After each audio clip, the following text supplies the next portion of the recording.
আমাদের যে পরকালের যাত্রা, দুনিয়ার জীবন শেষ করে পরকালের জীবনের দিকে যাত্রার যে অবলম্বন, সেটা হলো মওত। সেটা হলো মওত। এটা আল্লাহর আইন, কুল্লু নাফসিন যায়কাতুল মওত, জীব মাত্রে মরণশীল, কেউ আগে বা কেউ পরে, কিন্তু সবারে যাইতে হবে, সবারে যাইতে হবে। আমরা নিজেরটা নিজে কি বলতে পারবো আমি অমুক সময়ে, অমুক দিনে, অমুক টাইমে, অমুক স্থান থেকে আমি চলে যাব? এই কথা বলার শক্তি কি কারো কাছে আছে? বলার জন্য জ্ঞান কি কারো কাছে আছে? সুতরাং যাওয়ার ফালা কখন, এটা কারো কাছে জানা নাই। বরং খেয়ালে রাখতে হবে, এসেছি যখন আমাদের যাইতে হবে একদিন। কিন্তু যাইতে হবে, আসার পর যাওয়ার সময়টা এতটুক যদি আমরা খেয়াল করি, আমরা তো কথায় কথায় বলি নিঃশ্বাসের কোনো বিশ্বাস নাই। আমরা যদি আরো একটু অগ্রসর হই, যেমন আমরা যখন দুনিয়াতে এসেছি, আসার সাথে সাথে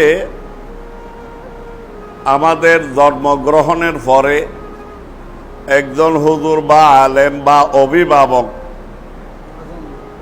কি দে? আজান দে।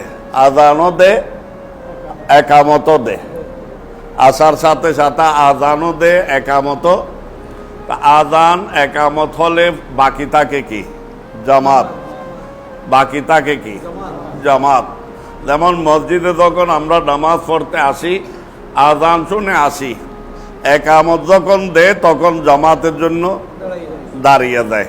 এখন আমরা দুনিয়াতে আসার সাথে সাথে, জন্মগ্রহণের সাথে সাথে আজানও দেওয়া হয়েছে, একামতও হয়ে গেছে, জামাত বাকি রয়ে গেছে। জামাত একামতের পর জামাত কয় ঘন্টা পরে হয়?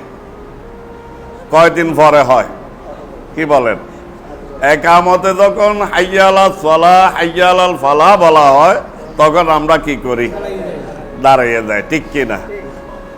একামতের পরে জামাত হয়ে যায়, ঠিক কিনা?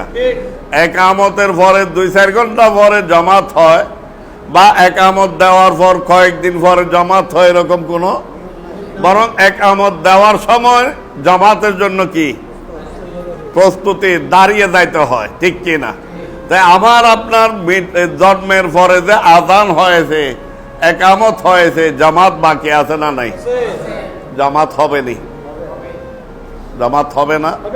আজান হয়েছে, একামত হয়েছে, জামাত হবে না? জামাত হবে যখন আপনাকে উত্তর দক্ষিণ সাহিত্য করে কাফনের কাপড় পরিধান করিয়ে খাটিয়ার উপর রাখবে, তখন যে জামাত জানাজার, সেটাই হলো আপনার আজান একামতের পরের জামাত। আজান একামতের পরের জামাত। তাইলে আপনি চিন্তা করতে হবে, একামতের পর আর আমার সময় আজান হয় যে, একামত হয় যে, এখন আমার জামাত অনুষ্ঠিত হয়ে যাবে। সুতরাং একামতের পরে আর জামাতের লম্বা দীর্ঘ সময় নাই, জামাতে অনুষ্ঠিত হবে, ঠিক কিনা? এই কথাটা অহরহ স্মরণ রাখলে তার পক্ষে কি সম্ভব অন্যায় করা, অবিচার করা, ফাফাচারে লিপ্ত হওয়া, এক অপরের উপর জুলুম করা, এক অপরের হক গজব করা, মিথ্যা কথা বলা, সুদ ঘুষ গ্রহণ করা, এক অপরকে গালিগালাজ করা, ঝগড়া বিবাদ করা, খুনাখুনি করা, সন্ত্রাস লুটতরাজ চাঁদাবাজি করা? এইভাবে এই বর্তমানে কি খায় এগুলা, কি বলে?